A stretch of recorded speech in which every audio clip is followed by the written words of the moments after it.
Hi, my name is Jordan. I'm a grateful believer in Jesus Christ, and I struggle with anger, anxiety, and control. Welcome back to the Crosstalk Cafe, everyone. Today we're moving into the vital space that comes right after we choose to ask Jesus into our lives, the daily walk of learning to look for his direction instead of leaning on what we think we know. But before we look at the Word of God together, I was thinking about how so many of us in recovery spend years trying to quiet our minds, but we're still fueling our stress first thing in the morning with high-octane caffeine. That's why I'm so glad to welcome our brand partner, Savorista Coffee. Hi, my name is Chris. I'm a grateful believer in Jesus Christ, and I struggle with anxiety, shame, and OCD.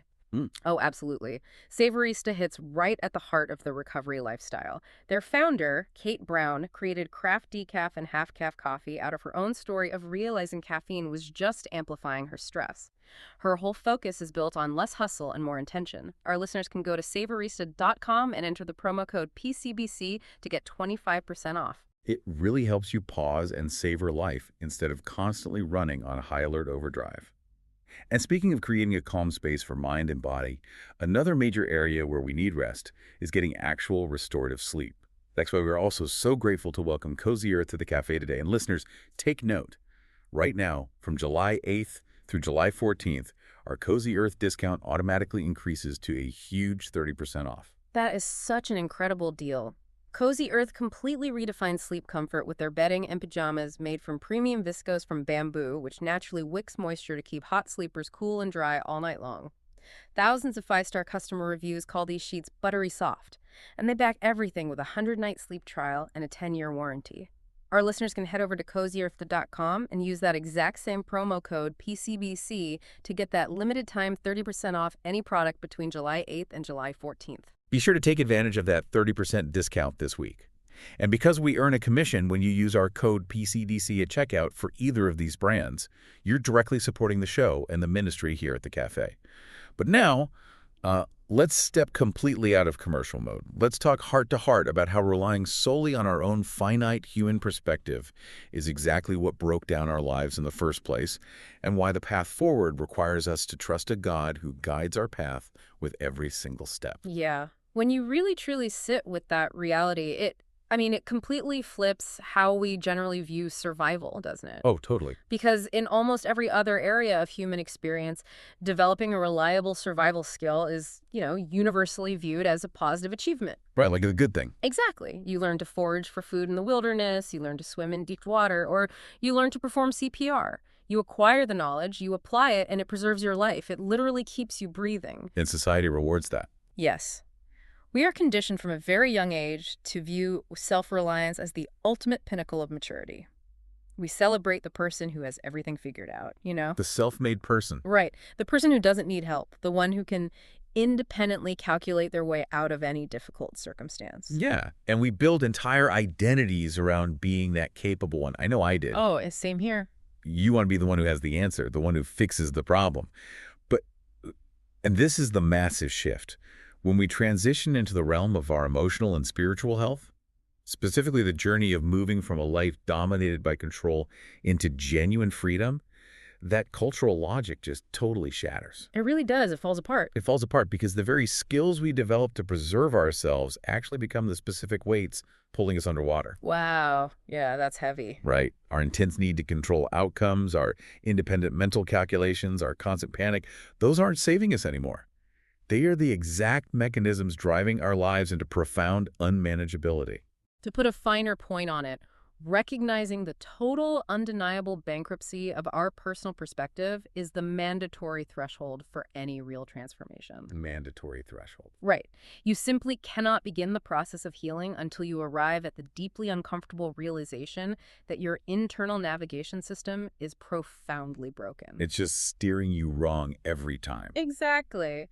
And for you listening right now, whether you are actively walking a path of recovery or you find yourself secretly struggling with an overwhelming compulsion to manage every variable in your life, or perhaps you're just curious about the mechanics of faith and how people genuinely find peace, this conversation is tailored for you. Definitely. We want to speak right to where you are. We are going to map out the journey from living in a state of automated panic to a state of step-by-step peace. Automated panic is such a vivid way to describe it because that is exactly how it feels. It's an involuntary reflex.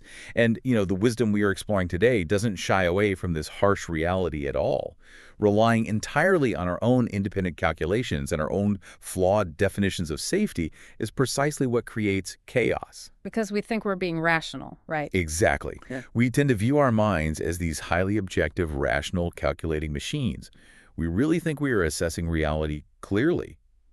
But the undeniable truth that confronts everyone entering a space of recovery is that when we try to function as the supreme directors of our own destiny, we quickly find out that our personal wisdom is incredibly fragile. So fragile. It's inherently limited, and most importantly, it is deeply compromised by our past wounds. Let's really look at why that is, because I think it trips a lot of people up. A lot of people view the act of asking Jesus into their life as this massive final finish line. Yeah, the one-and-done mentality. Right. They think, I said the prayer, I crossed the threshold, the rescue is complete, and now everything will just naturally fall into place. And that's just not how it works. No, not at all.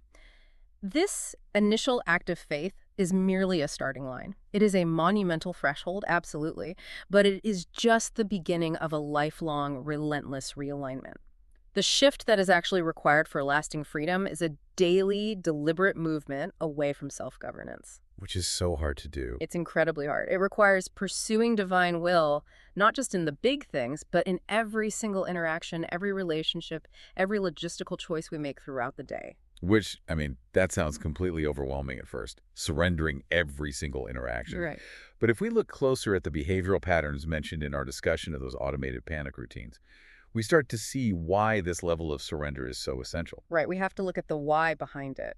Think about how quickly a person defaults to self-protection when friction arises. Let's say you are at a family dinner and a relative makes a passive-aggressive comment about your career, or you are at work and your boss suddenly moves a deadline up by 3 days. The classic triggers. Yeah. For someone operating in self-reliance, the body reacts instantly, the heart rate spikes, the chest tightens. The immediate knee-jerk reaction is to defend, deflect, or control the situation.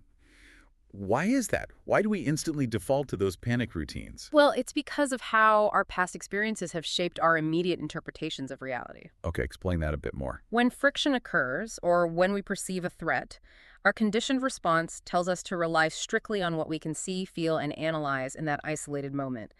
We throw up our defenses, we try to outmaneuver the problem based on how we survived a similar, painful situation in the past. So we're essentially reacting to the past, not the present. Yes. But because our internal wisdom is deeply compromised by the trauma of those past wounds, our emotional interpretation of the present moment is almost always skewed. We aren't actually reacting to the relative at dinner or the boss at work. We are reacting to the lingering echoes of yesterday's pain. We end up fighting ghosts. We project an old threat onto a new situation.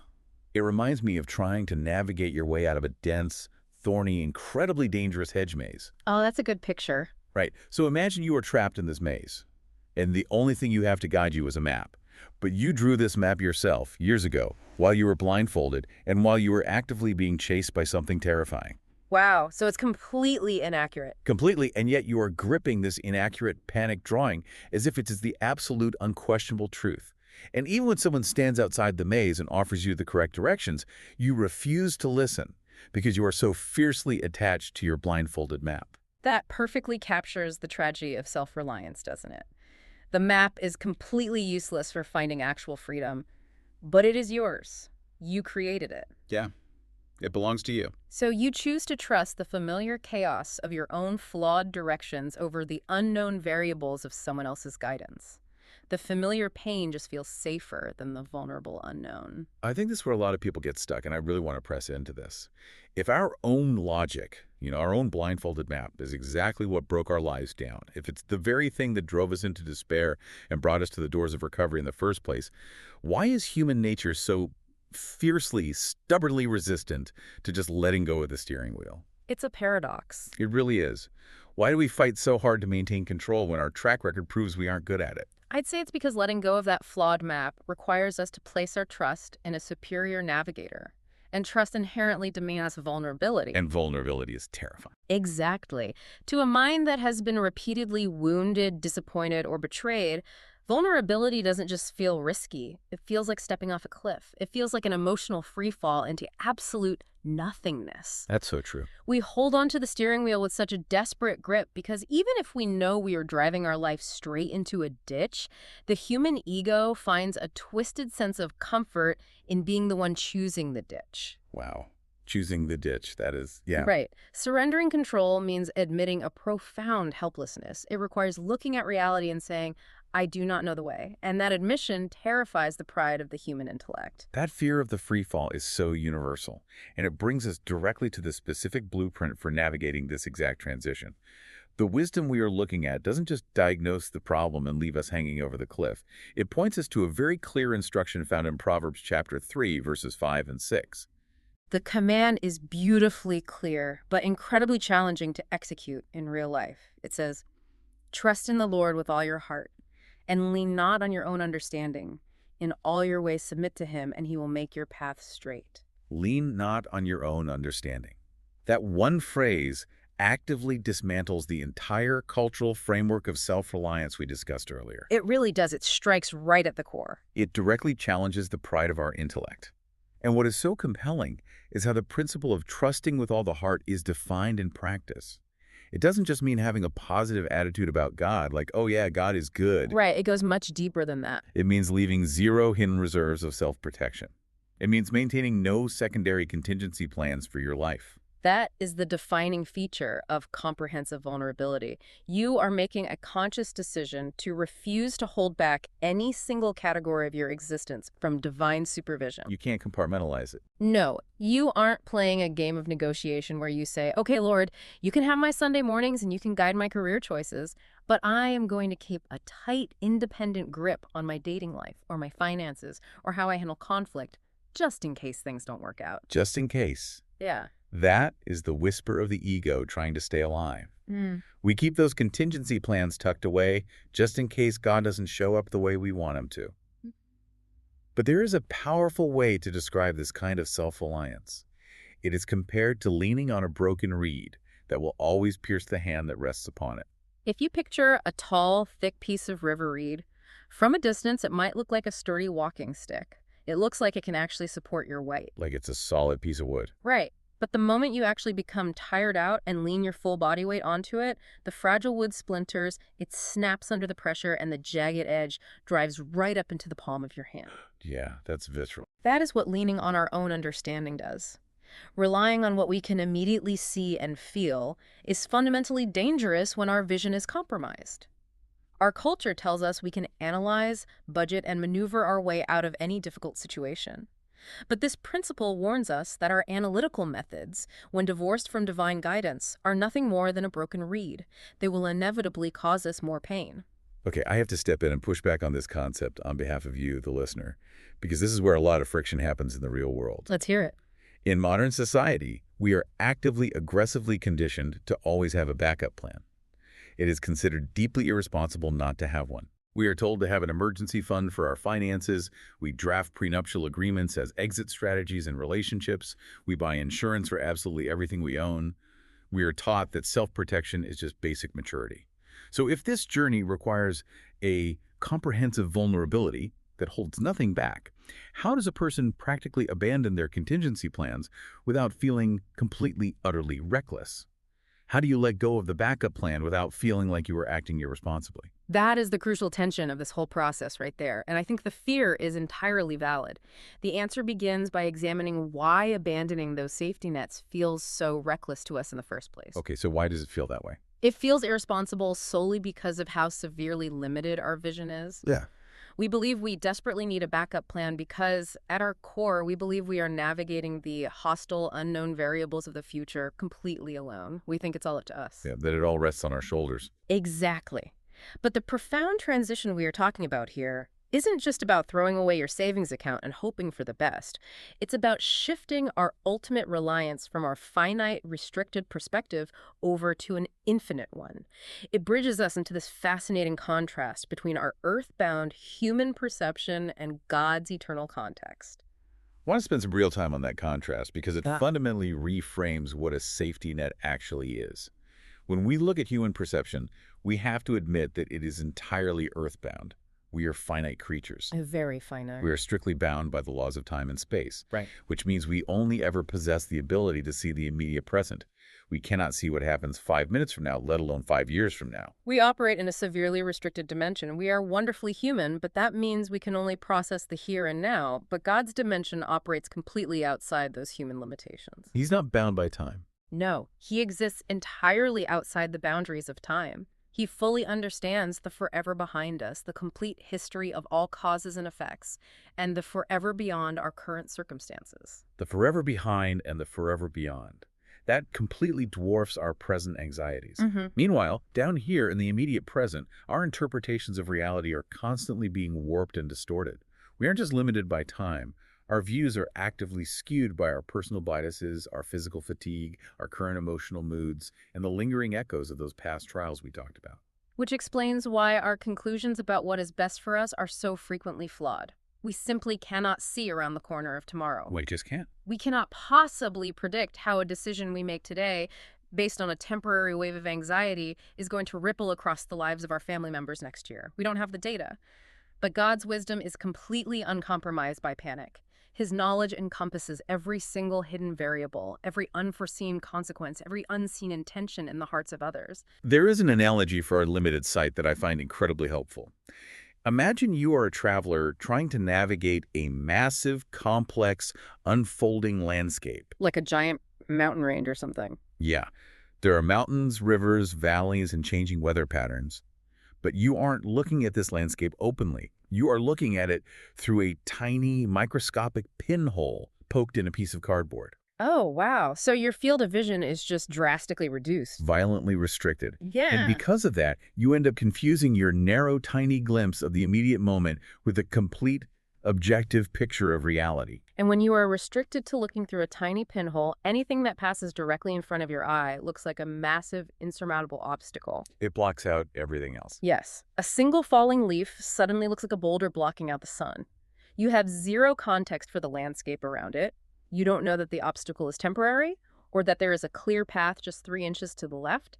You panic because your limited field of vision tells you you are trapped. If we apply that to our daily lives, it is staggering to consider how often we completely derail our progress simply because we confuse a temporary bad mood or an echo of past trauma with the absolute objective truth of our present reality. It happens all the time. You wake up feeling fatigued. You receive a slightly vague email from a coworker or a family member sighs heavily in the kitchen. And because you are interpreting those events through the pinhole perspective of your past wounds, your brain instantly screams, I am in danger, I am being rejected, everything is falling apart. We elevate a fleeting, temporary emotional state to the level of undeniable, objective truth. We build entire narratives of despair based on incomplete information. We write the whole story based on a leaf. Exactly. But because God's designs are always moving toward ultimate restoration, and because he surveys the entire landscape without the restriction of the pinhole, subverting our short-sighted views to the pummels, his overarching sovereignty isn't just some abstract religious exercise. It is actually the only rational path to authentic sanity. It really is the only rational option. Because choosing to trust the pinhole view, knowing mathematically how severely limited and prone to error it is inherently irrational. It's bad math. It really is. And this severe limitation of our present sight isn't a new concept born from modern psychology. This frustrating reality is perfectly captured in the Word of God, pointing out the thick fog we currently live in. Yes, it is beautifully articulated in the first letter to the Corinthians, chapter 13, verse 12. The passage reads, Now we see only a reflection as in a dim, polished piece of metal. Then we shall see face to face. Now I know in part, then I shall know fully, even as I am fully known. Now we see only a dim reflection. And if we look at the historical context of that imagery, a reflection back then wasn't flawless high-definition glass. Yeah. They were using polished bronze. Right, it's cloudy. The reflection was inherently dim, blurry, and distorted. You could make out shapes and outlines, but you couldn't see the crisp details. This passage serves to profoundly humble our desperate desire for complete intellectual mastery over our circumstances. We inherently want to instantly solve every relational riddle. We want all the answers. We want to demand an exact, logical reason for every difficulty, every loss, and every delay we face right now. The human demand for the why is so powerful. When suffering hits, we want an immediate explanation that satisfies our sense of fairness. But this passage confirms that while we remain in this earthly body, our big picture interpretations will always be partially obscured by a natural fog. We're just in the mist. We simply do not possess the capacity to understand the totality of what God is doing. However, there is a profound emotional comfort embedded right inside this limitation. I'd like to explore that comfort because on the surface, being told that I can't understand my own life or that my pain won't make sense right now sounds incredibly frustrating. Where's the comfort in the fog? The comfort lies in the permission to stop striving. That's good. It is the relieving truth that it is absolutely okay that we only catch fleeting glimpses of the grand, overarching plan God is weaving out of our brokenness. We are officially relieved of the crushing burden of having to figure it all out. We don't have to carry the weight of the universe. We can just exhale. Yes. And this promise anchors our hope in a definitive future reality. The passage assures us that a day is coming when the obscuring mist will permanently lift, the blurry reflection will clear, and it will be revealed how every trial, every setback, and every quiet step of obedience was actively being worked together for our ultimate eternal good. It makes me think of an architectural blueprint. If you show someone who has no training in architecture a complex blueprint for a magnificent cathedral, all they see is a chaotic mess of intersecting lines, confusing numbers, and ink smudges. It just looks stressful. It looks disordered and chaotic. But the master architect looks at those exact same lines and sees the towering arches, the stained glass, the finished masterpiece. We are staring at the confusing lines on the paper, demanding that they make sense to us immediately. God is looking at the completed cathedral. That is a wonderful way to visualize it. We are stressing over the overlapping lines while he is orchestrating the finished beauty. But here's where the friction returns. It is deeply, profoundly comforting to know that the fog will eventually lift when we step into eternity and see Jesus face to face. But what about the intense daily frustration of having to live, work, raise children, and make incredibly difficult choices in that thick fog today? The daily grind of the fog. Yeah. How does a person keep moving forward when the mist is so thick you can barely see your own hands in front of your face? That intense frustration is exactly what paralyzes so many individuals right on the threshold of surrender. They mistakenly believe that they are required to clear the fog themselves before they can take a step forward. They want to clear the air first. Right. They feel they need a perfectly clear, guaranteed view of the future to feel safe enough to trust. And this leads directly into a powerful critique of legalistic expectations and the destructive myth of theological perfection. This might be one of the most liberating concepts for anyone who feels stuck. There is this immense liberating grace available to us. We do not need a flawless, comprehensive understanding of God's infinite nature right now in order to ask Him to take over our lives. It is a massive relief because countless individuals find themselves completely paralyzed, standing right at the door of faith or recovery, unable to walk through. Just stuck in the doorway. Yeah. They think to themselves, I can't truly surrender yet because I still harbor doubts. I haven't resolved this complex theological paradox about suffering. I haven't mastered scriptural doctrine. I don't possess perfect mental certainty yet. They create a barrier out of their own confusion. They essentially believe they need to pass a rigorous final exam on theology before they are even allowed to sit down at a desk in the classroom. They think intellectual mastery is the price of admission. But the reality of the gospel requires simple, childlike willingness. It does not require intellectual perfection. God does not demand that you comprehend the entirety of His infinite nature before He executes a rescue operation in your heart. If God required perfect understanding before He offered grace, not a single human being in history would ever qualify for rescue. Not a single one. This internal demand for perfect understanding is actually a deceptive trap set by our own pride. It takes the free gift of grace and converts it back into a grueling performance system. It turns it into work. Right. It subtly tells you that you have to earn your rescue by being smart enough, certain enough, or put together enough. And the tragic result is that it keeps deeply hurting people isolated in their own confusion, standing outside the doors of a supportive community because they feel they aren't perfect or believing enough to enter. I have to ask, is it possible that our obsessive need to figure God out before we trust Him is actually just another disguised, dressed up version of that exact same bankrupt self-reliance we were talking about at the beginning. Oh, I think that is precisely what it is. It's the human ego saying, I will only agree to surrender to a God that fits perfectly within the tiny, manageable dimensions of my personal pinhole perspective. If I can understand him, I can control him. Wow. If I can understand him, I can control him. Yeah, it is a subtle attempt to maintain dominance by demanding intellectual mastery over the infinite. It's self-protection wrapped in the language of intellectual inquiry. That cuts right to the bone. It really exposes how desperate we are to stay in the driver's seat. But the beauty of how the family of God is meant to function is the complete opposite of that performance-based system. Completely opposite. A healthy spiritual community, a true fellowship, is described as a place where lingering doubts, partial sight, and unresolved questions are actively brought into the room. It's not a country club restricted to people who have already achieved flawless wisdom and perfect behavior. It functions as a hospital for those who openly admit they're looking through a dim reflection. You are explicitly permitted, even encouraged, to bring your remaining questions, your fears, and your partial sight to the table. You don't have to hide them. No, you bring them into the light. And once we deeply internalize the truth that we don't need perfect theology or a grand, illuminated map of the next 10 years to be loved and guided, we are finally freed from the paralysis of the future. We are freed to focus our energy entirely on the immediate present. Which brings us to the core practical methodology of this entire recovery journey. It is described as the step-by-step economy of faith. And this concept completely dismantles how we are naturally wired to operate. It's totally counterintuitive. The principle states that God does not simply hand us a comprehensive map for the decade or lead us year by year or sometimes even day by day. He directs our path with each individual step. Human pride fiercely demands the comprehensive 5-year plan. We want the detailed itinerary, the absolute guarantee of how every circumstance will resolve, the exact timeline of our healing before we commit to taking action. We want to physically see the destination before we agree to walk the path. We want the guarantee. Exactly.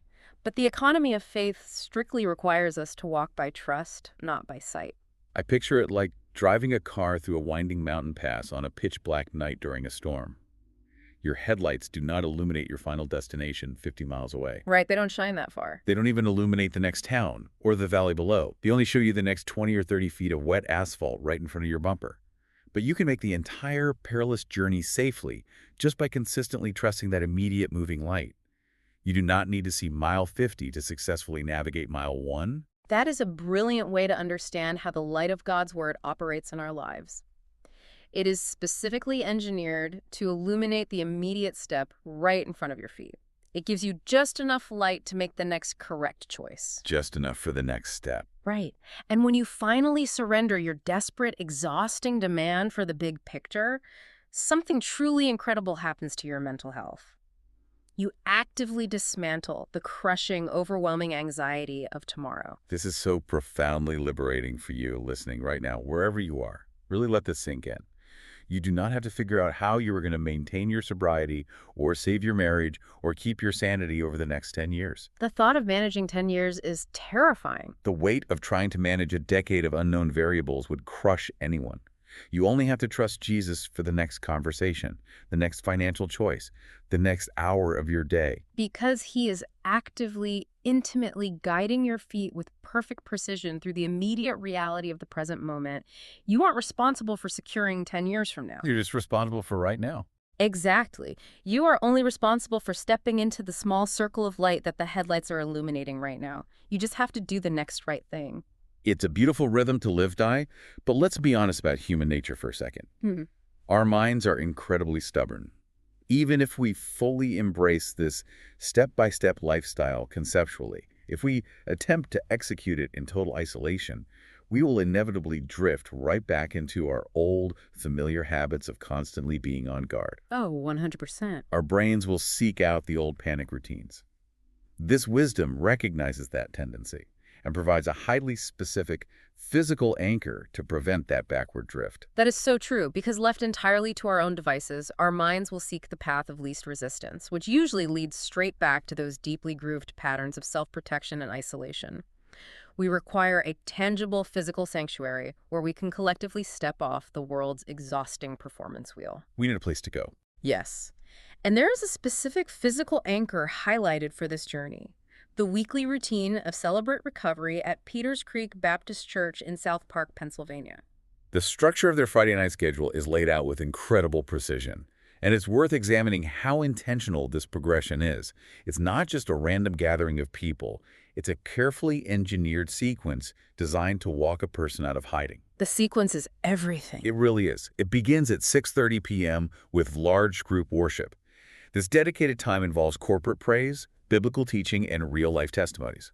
Then, at 7:30 p.m., the environment shifts into gender-specific small groups with the absolute rigorous enforcement of guidelines to ensure a confidential zero-judgment space. That safety is key. And finally, at 8:30 p.m., they open the Crosstalk Cafe, which transitions into a relaxed face-to-face environment. This physical sanctuary is so necessary because sustainable, long-term healing is inherently a collaborative effort. It echoes the biblical instruction to carry one another's burdens. The structure is meticulously designed to walk a person out of isolation systematically, addressing different psychological and emotional needs at each stage of the evening. When you look at this specific three-part structure, worship, then small groups, and then concluding with the cafe, it seems incredibly purposeful. Yeah. Why is it so crucial for a person in recovery to move sequentially from spiritual realignment into a space of deep vulnerability and finally ending with casual, organic connection? What is happening beneath the surface there? Well, it is crucial because it perfectly mirrors the psychological journey of building trust. First, in the large group worship at 6:30 p.m., you are realigning your chaotic thoughts with internal truth. You're setting the foundation. Exactly. You are intentionally reminding yourself of the big picture, that God is entirely in control, that you are not alone, and that there is hope. This act of worship actively lowers the automated panic. It calms the internal storm. It gets you out of the pinhole. Yes. Second, once you are spiritually grounded and reminded of grace, you transition to the small groups at 7:30 p.m. Here, the strict confidentiality guidelines create a bounded container of safety.